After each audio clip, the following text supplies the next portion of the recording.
हे प्रकारची व्यवस्था आपल्या समाजाने केलेली नाही आहे। पूर्वीच्या काळामध्ये गुरुकुल पद्धती होती, गुरुकुल पद्धती होती आणि त्या ठिकाणी लोक जे आहे आपले मुलं जे आहे स्वतःहून अशा प्रकारचे त्या गुरुकुलामध्ये नेऊन घालायचे आणि त्या ठिकाणी गुरु असतील त्यांच्या आश्रमामध्ये राहावं लागत होतं। गुरूंची अशा प्रकारची सेवा करत होते मुलं बी आणि त्या ठिकाणी अशा प्रकारचं धर्मशिक्षण त्यांना मिळत होतं, घेत होतं। तो एक काळ होता।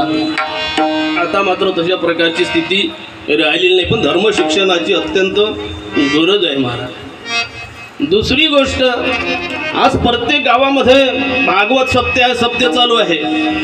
एका सप्त्यानं काम नाही भागलं तर दोन सप्ते सुरू झाले गावागाव। काही गरज होती का? पण ठीक आहे, 2 सप्ते होईल, पण उद्देश किती चांगला आहे का नाही? पण जो उद्देश असेल आहे का नाही, सप्ताह करणारा उद्देश तर वेगळा असून जातो। बरं, जे काही कार्यक्रम चालू आहे